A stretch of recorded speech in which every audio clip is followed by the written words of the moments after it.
So before we get started on looking at particular platforms and frameworks for building mobile apps, we're going to take a look at what types of mobile apps that can be created. Okay, so there's basically three main types of mobile applications. There's web apps or mobile websites, which run inside of a browser on your device. There's native apps, which are the most common. Most of the apps in the App Store are native apps, and chances are most of the apps on your phone are native. Or not just your phone, but tablet or any mobile device. And then we have hybrid apps, which are kind of a mix of both. Okay, so let's take a look further into each type. So web apps are apps that are built with HTML, CSS, and JavaScript. And they're basically built just like any application or website that you would run in your browser on your computer. The only difference is they're formatted to look nice in a mobile environment. The user would have to open up their mobile browser, such as Safari or Chrome or whatever they have installed on their device, and then go to that specific domain name for that app. Okay, a lot of companies and a lot of websites have a mobile version of their website, which is basically just a slimmed down version. Okay, less pages, easier to navigate. Those are considered web apps or mobile websites. All right, so let's take a look at some of the advantages of having a web app. So they are very easy to build, and they just use HTML, CSS, and JavaScript. So you could basically have any web developer create this for you, as long as they know HTML, CSS, and JavaScript, and as long as they know how to build a scaled down version of a website. Your best option would probably be to have a responsive website, which can look good on mobile devices as well as if they go into it on a regular computer. All right, they're also very easy to maintain because, again, they're just basically websites. They're cheaper. They're the cheapest type of mobile app. They're cheaper than way cheaper than native, and they're also cheaper than hybrid apps. And then, of course, you have one single application that works on all platforms, whether it's iOS or Android, Windows, BlackBerry, anything that has a browser can view a web app. All right, so those are some of the advantages. Now let's look at some of the disadvantages, and there's quite a few. So one, they need to run in a browser, which isn't very optimal. I mean, the user has to open up their browser, they have to go to the domain. This isn't ideal. They're also slower than native apps. So are hybrid apps. Native apps are much faster in general. They're less interactive and less intuitive, so they don't respond the same as a native app would. If you click a button or something like that, they don't feel as interactive, and they're not as intuitive.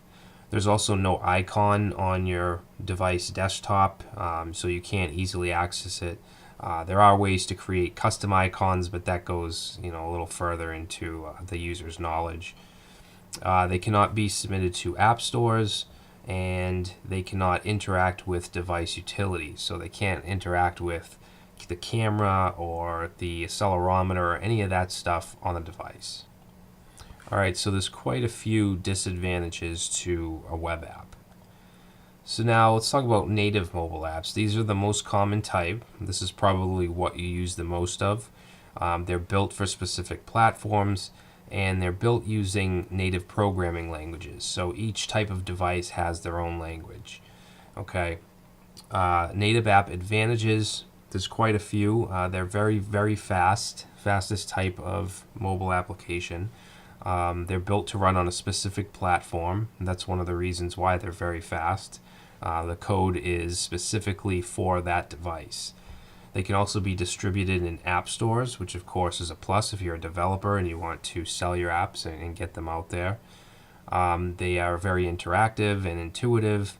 The touch events, things like that, work very well. It feels very interactive. And then they can also interact with device utilities. Okay, so it can use the camera. It can grab your photos from storage, things like that. Okay, so there's a lot of upside to native apps.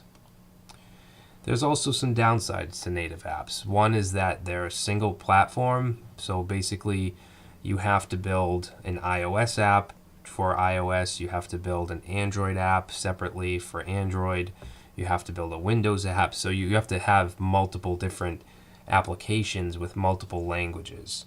Okay, and they're harder languages. For instance, with iOS, we have Swift or Objective-C, which are both very high-level, difficult languages. Android, you have Java, you have .NET for Windows, and so on. So these languages are much harder than learning HTML and CSS and JavaScript. And then this in turn makes them very expensive. You have to pay for Java developers who cost a lot more than a web developer.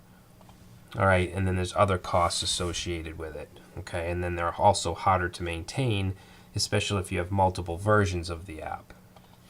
So performance-wise, native apps are awesome, but as far as price and practicality, they're very difficult. All right, so next we're going to talk about hybrid mobile apps, which is mostly what we'll be building in this course. So these are a combination of native and web apps. Okay, so we get the good and the bad from both sides. They do use HTML, CSS, and JavaScript, so web developers can create hybrid apps, and they run inside of some kind of container, a native container or a web view.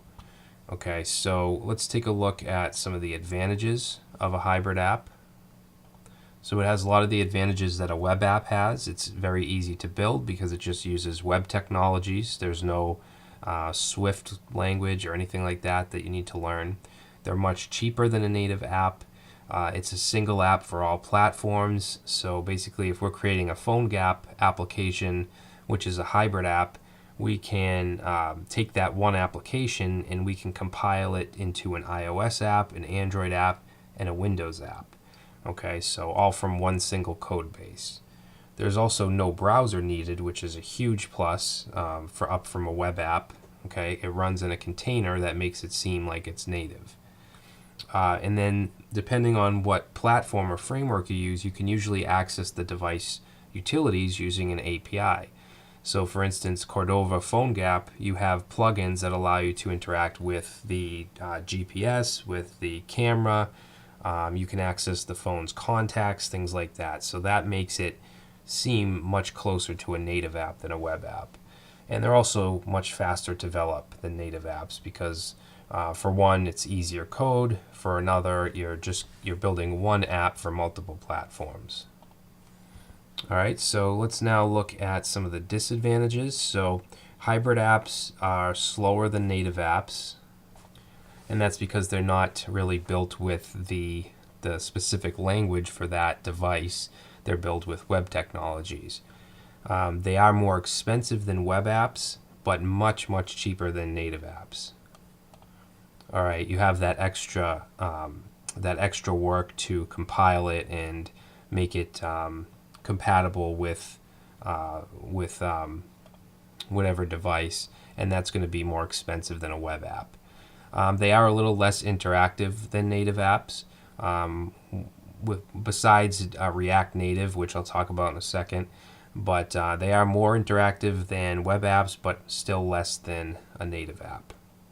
Okay, and then we have basically a fourth type of app, and that's React Native. That doesn't really fall into a hybrid app. React Native apps are coded with HTML. Not HTML. JSX, which is very similar to HTML, and then JavaScript. Okay, they compile into actual native components, so it's more of a native app than a hybrid app. The user interface is actually rendered using actual native views. Okay, so React Native applications actually have a lot of the advantages that a native app has, as well as a hybrid app. One of the downsides is right now there's not as many plugins to interact with the device as, let's say, PhoneGap, but that will change in the future. So React Native is an excellent technology to start to learn. All right, so those are the main types of mobile apps, and like I said, we'll be working mostly with hybrid, but as well as web and also React Native. All right, so basically all the technologies that we can build mobile apps with HTML, CSS, and JavaScript we'll be looking at. All right, so that's it for this video, and I will see you in the next.